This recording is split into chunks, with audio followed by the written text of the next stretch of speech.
Hello à tous, je suis Andrea Pierre, aka Andy, coach de vie, entrepreneur et fondatrice de la marque de développement personnel Feel Positive. Aujourd'hui, je ne vous emmène pas en séance de coaching, mais je vous guide vers le chemin de l'épanouissement personnel pour une vie meilleure et une meilleure humeur avec The Feel Positive Podcast. Ce podcast vous accompagne au début, milieu ou fin de journée pour vous apporter des bulles de positivité et une dose d'énergie dans ce monde bien mouvementé.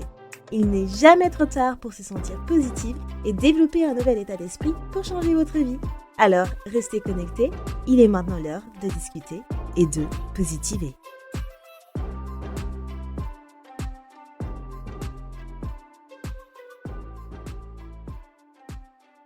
Aujourd'hui, j'ai envie de vous parler d'un message très simple, mais qui, je suis sûre, va réellement résonner avec vous. C'est cette illusion de toujours attendre le moment parfait ou d'être prêt ou prête. Et je pense que la majorité des gens se trouvent des excuses pour passer à l'action. Parce que, en fait, si vous attendez le moment parfait, vous attendez d'avoir plus confiance en vous, d'avoir plus de clarté, plus de compétences, eh bien, qu'on se le dise réellement, vous allez attendre longtemps. Donc, pendant tout ce temps que vous attendez, tout ce qui se passe, eh bien, en fait, la vie, elle va continuer d'avancer sans vous. Donc aujourd'hui, dans cet épisode, on va voir pourquoi vous attendez, pourquoi vous vous trouvez des excuses et surtout comment enfin vous pouvez passer à l'action même quand vous êtes dans cette incertitude. Mais avant toute chose et qu'on rentre dans le vif du sujet, hello les amours, j'espère que vous allez bien et bienvenue à toutes les personnes qui découvrent Feel Positive aujourd'hui, que ce soit sur YouTube ou bien sur Spotify, Apple Podcasts ou peu importe la plateforme d'écoute que vous écoutez. Si vous aimez le podcast, n'hésitez pas à le noter sur Spotify ou Apple Podcasts ou bien même de me laisser un petit like sur YouTube, un commentaire ou de me suivre sur Instagram. Franchement, ça fait toujours plaisir et c'est une manière de pouvoir me soutenir. Donc aujourd'hui, on va parler en fait un peu de cette illusion de d'attendre le moment parfait, d'être prêt ou prête, pour pouvoir commencer quelque chose, que ce soit un projet ou bien une relation amoureuse. Voilà, d'attendre en fait ce moment parfait qui n'existe pas au final. Parce que tout le temps, ce que j'entends et ce que moi-même j'ai vécu en fait à mon niveau, c'est que j'ai parfois attendu ce moment où tout sera aligné. Vous voyez un peu cette expression quand on dit, où on attend que toutes les étoiles soient alignées, genre. Et ben c'est un peu ça. On va attendre que on ait plus confiance en nous. On va attendre qu'on ait plus de temps. On va attendre qu'on ait moins de peur. On va attendre qu'on est certain de vouloir faire cette chose. Tout ça, en fait, ça ne va jamais arriver. On va jamais avoir tout aligné parfaitement pour pouvoir commencer quelque chose. Et ça, c'est un peu une illusion que beaucoup d'entre nous ont ou ont eu, auparavant, dont moi. Et c'est tellement une perte de temps de se dire que j'attends ci, j'attends ça, j'attends ça, j'attends ça pour pouvoir commencer telle chose. Parce que au final, il y a énormément de choses que vous auriez pu commencer si vous n'aviez pas attendu autant.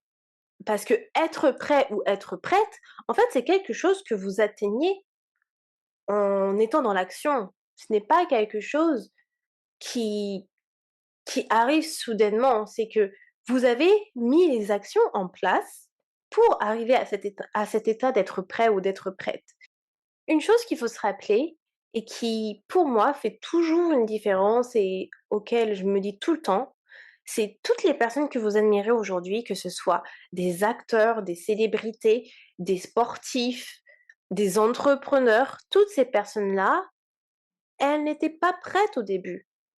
Elles ont commencé comme nous, en fait, comme des personnes normales, puisque ce sont des personnes normales. Elles ont juste commencé par quelque chose, avec les doutes, les peurs et parfois même sans visibilité, l'incertitude.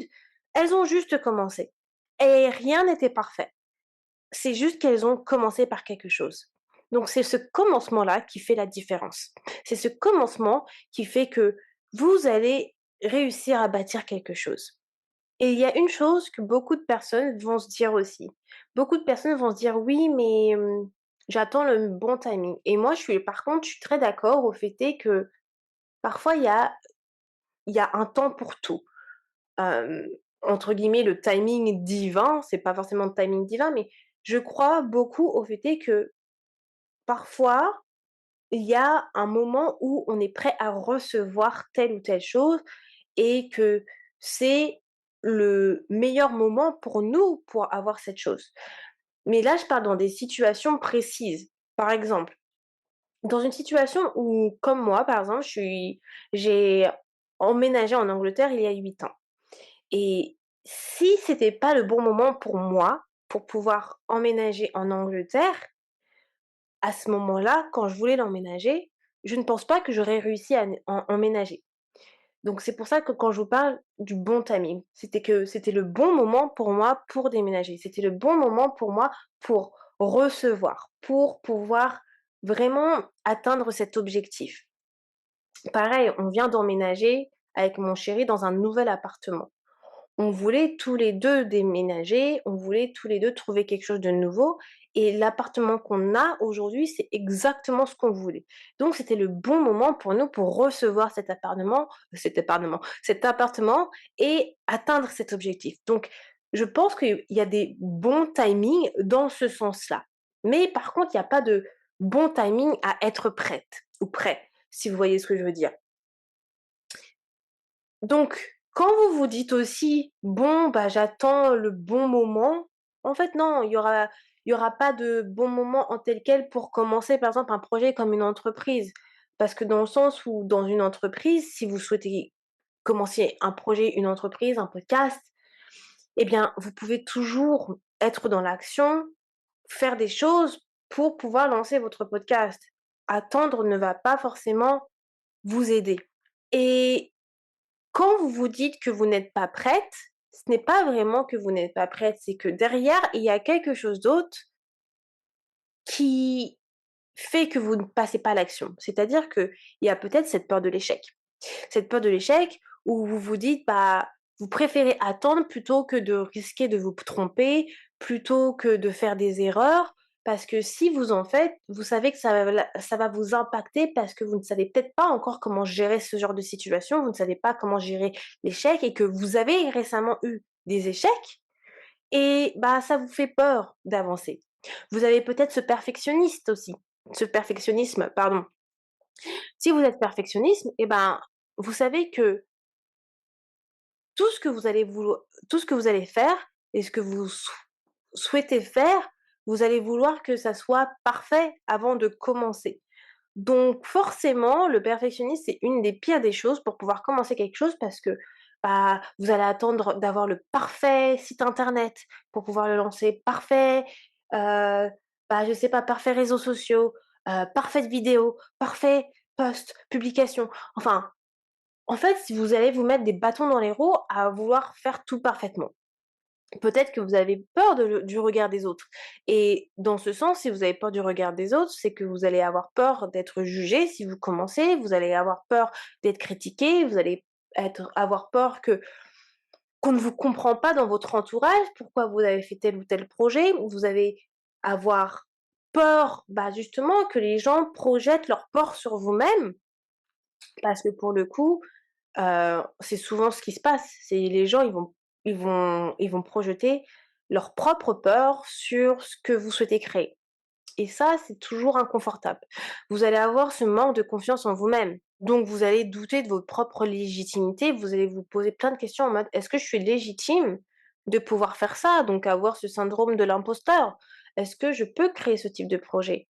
Donc tout ça, ça va être des causes qui vont se cacher aussi derrière ce: «Oh, je ne suis pas encore prête» et je dis ça, là, je parle beaucoup sur le côté projet, mais si on parle du côté, par exemple, relationnel, pour une relation amoureuse, c'est aussi la même chose. Une personne qui dit qu'elle n'est pas encore prête à avoir une relation amoureuse. Effectivement, si vous avez des gros traumas et que vous ne les avez pas encore guéris, c'est normal, vous n'êtes pas encore prête. Ça, je le conçois.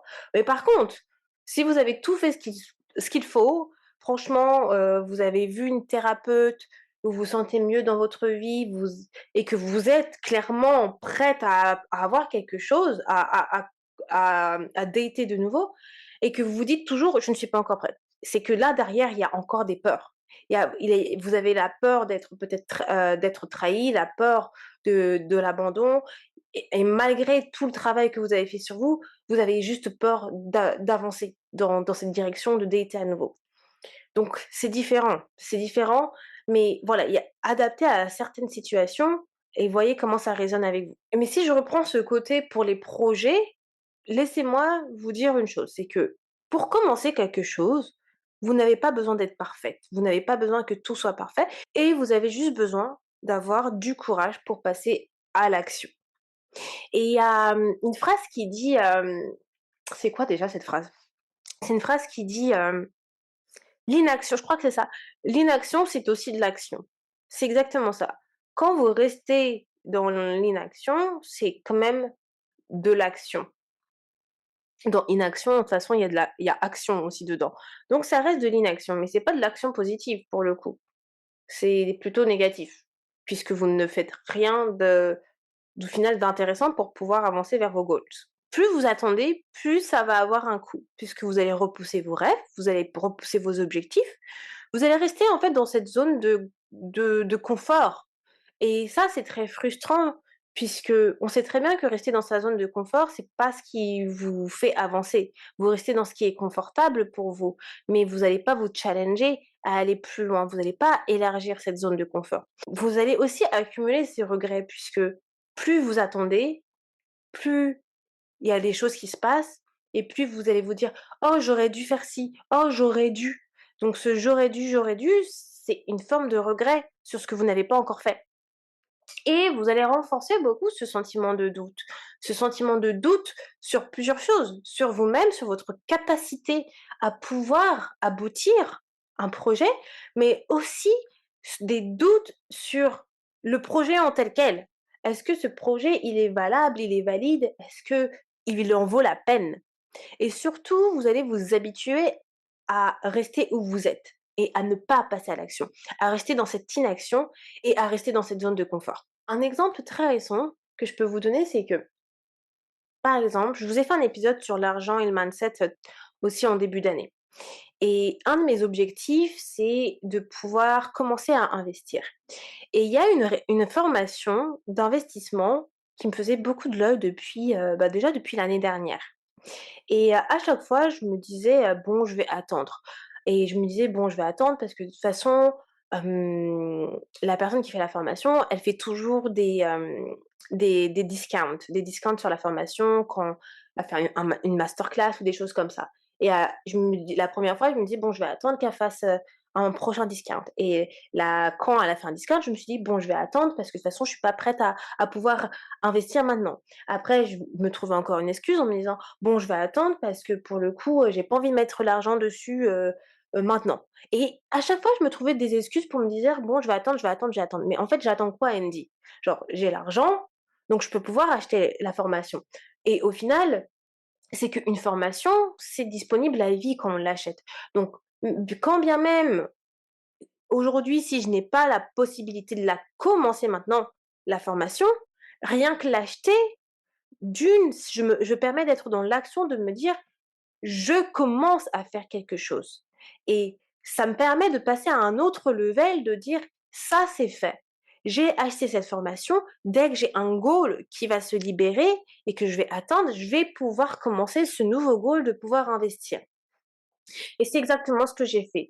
Du coup, en début de cette année, j'ai acheté la formation. Je me suis dit: «Andy, ça sert à rien, c'est bon, tu as l'argent, achète la formation, au moins c'est fait», et au moins c'est fait, et j'étais super contente et satisfaite de pouvoir faire ce premier pas et de me dire: «Voilà, j'ai commencé à le faire et je vais pouvoir commencer à travailler sur cet objectif d'investissement dès que ça devient un peu plus ma priorité».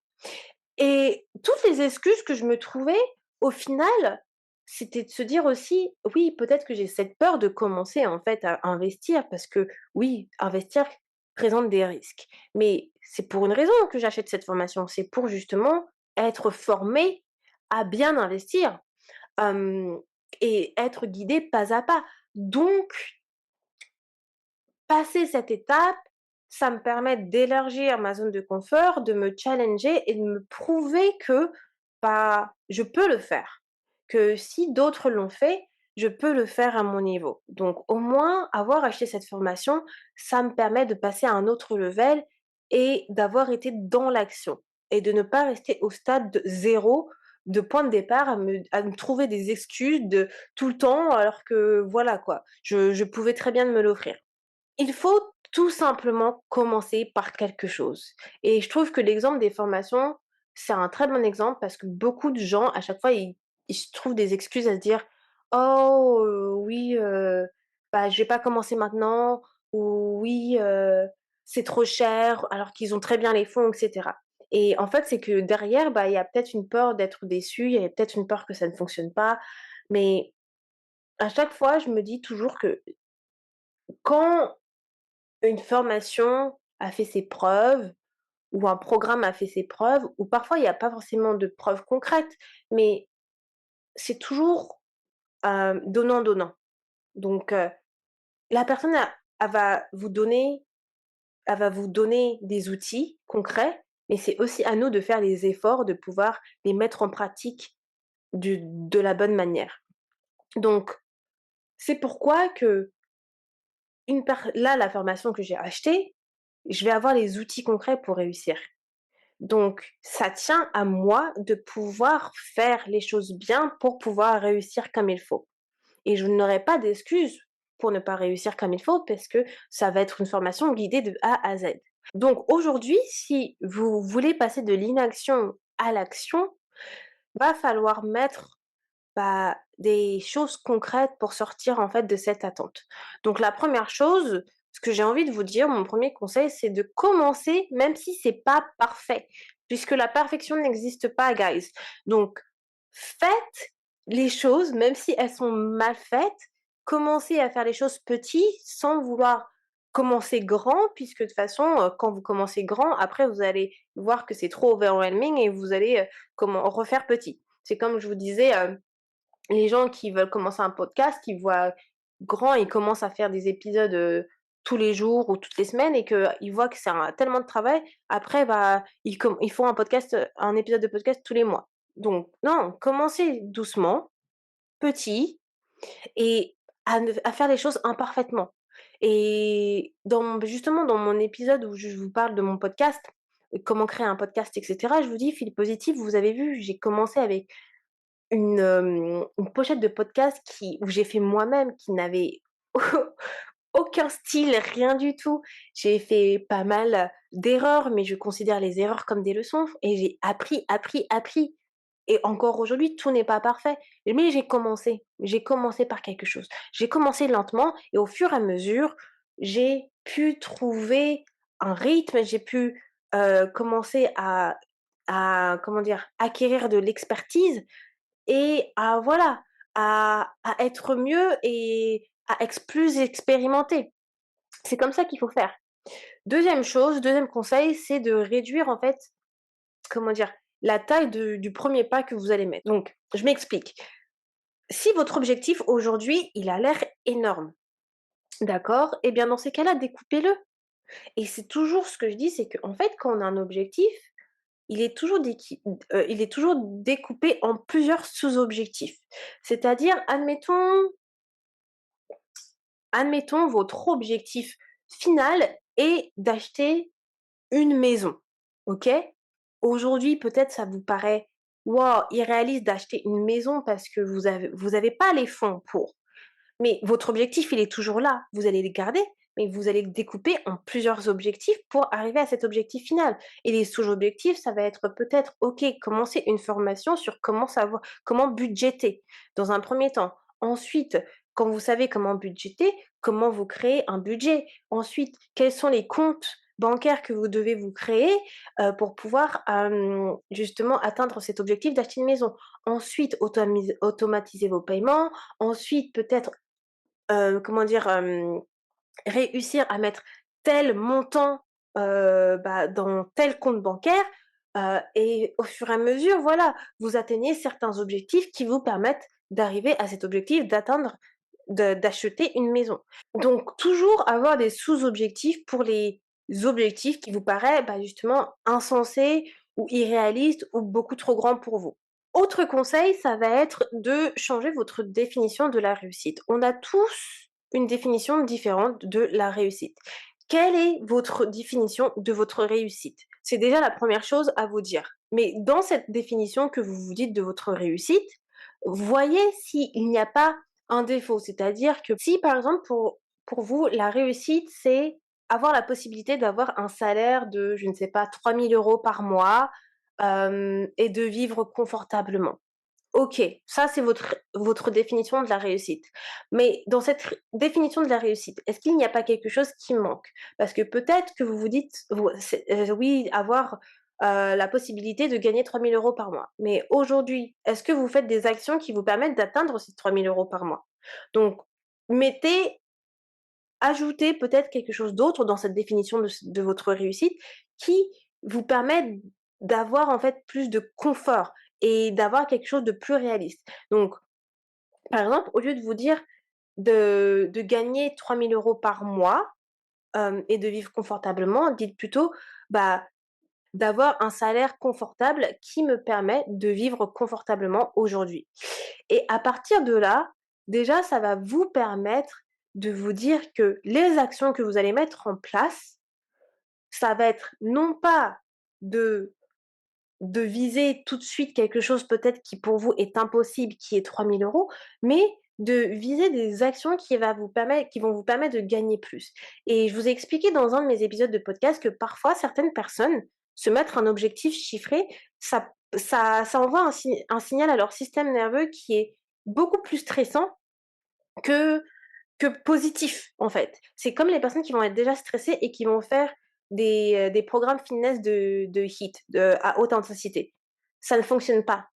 On sait très bien que le HIIT, HIIT, hein, en fitness, si vous êtes quelqu'un qui est très stressé de base, faire du HIIT, ça ne fonctionne pas pour vous. Ça ne va pas être le programme qu'il faut pour vous.